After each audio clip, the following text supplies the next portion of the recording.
American PhD candidate. Focusing on the Sinai Palestine campaign, he's had over a dozen articles published in Australia, Jordan, UK, and the USA. He has given lectures in Australia for the Australian History Association in Jordan, for the Australian Embassy, and the American Centre for Oriental Research. He's been invited to give a presentation to the 2018 T.H. Lawrence Society Conference, better known as Lawrence of Arabia, in Oxford, UK. He was head of research for a three-part documentary on the Arab Revolt in Jordan and a member of a research team at the Petrie Museum, University College of London, on the war in the Middle East, 1915-1918. USAID contracted Neil to conduct a project for the establishment of an Arab Revolt Museum in Aqaba. So I can't think of a better qualified person to write this book. Please welcome Neil.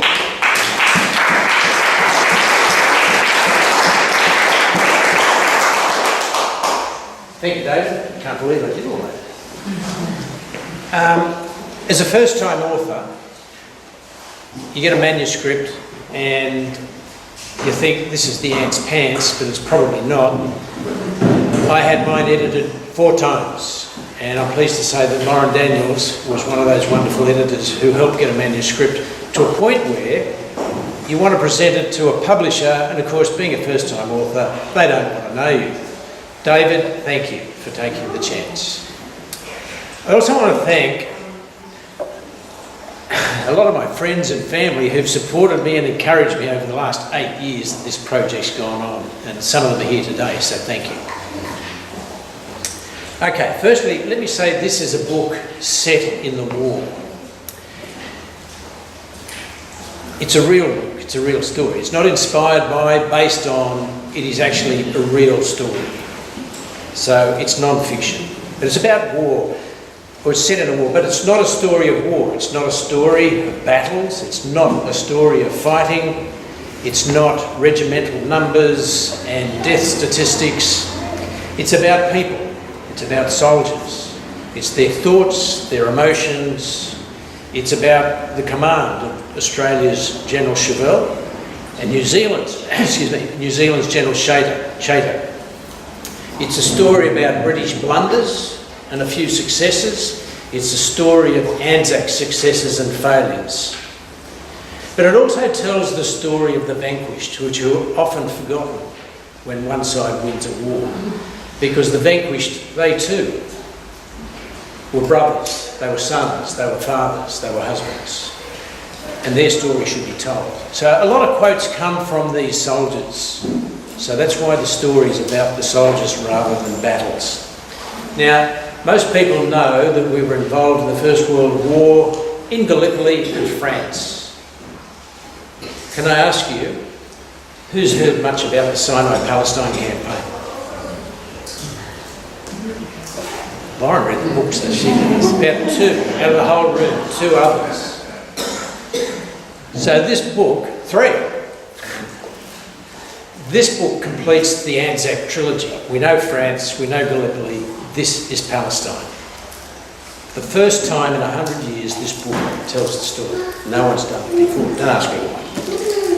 Now, this story is told amongst what I call the good, the bad, and the Arabs. And if the good hadn't won this, you and your children would probably be speaking Turkish, German, or Arabic fluently. Now you might say, why is that so? Well, we lost Gallipoli. We very nearly lost France. Few people know that. If the East had not been held, the Ottoman Empire, instead of the Ottoman Empire being crushed, the British Empire may have been crushed. If the East hadn't been held, the Germans would have had a much greater chance of winning in Europe, and the British Empire may well have been no more. So the East was vital. But first of all, who were the good, the bad, and the Arabs? Now, in war, it's often very difficult to tell who's right and who's wrong. So, on the basis of birth origin only, we're going to call the good guys the British. And amongst the British were the Dominion countries, Australia, New Zealand, India, and amongst them, the British West Indies, Singapore and Hong Kong. In addition to that, there were South Africans. Who else was there? France, Italy, the Gurkhas, and a Jewish brigade. And in amongst the Anzacs, everybody's heard the story of Beersheba this week, right? Or last week. Yeah? Anybody miss out on that? As well as the Australian Light Horse, there was the Imperial Camel Corps, the New Zealand Mounted Rifles, the Australian Flying Corps. The Australians were the only Dominion country to provide an air arm. Light cars, medics, vets, and logistics staff. Who knew that? One. You see why this book's kind of new, right? Okay, so they're the good guys. The bad guys, the Ottomans, who are the guys who whipped us at Gallipoli, thanks to the British command, but we probably leave that alone. The Germans and the Austrians provided military support to the Ottomans. And the Arabs. Everyone's heard of Lawrence of Arabia, right? In addition to Lawrence was one of 50 British officers who supported what was called the Arab Revolt. And the Arabs, remember the Arabs were Muslims. Had they sided with the Muslim Ottomans, the chances are the East would have been lost. But they didn't. They sided with the British. And as a result, they were instrumental in providing support to the British that helped win the East. Okay? This was critical. To get to the East, Australians, Indians and New Zealanders were able to come through here into the Middle East and continue on to Europe. So the defence of the Suez Canal was absolutely vital. Had that been lost, had the Suez Canal been lost, the Germans would have been able to access their East African colonies and their colonies in the Pacific through the Suez Canal, and we would have had to go that way. So you understand the vitality of the Suez Canal. That's what it was all about.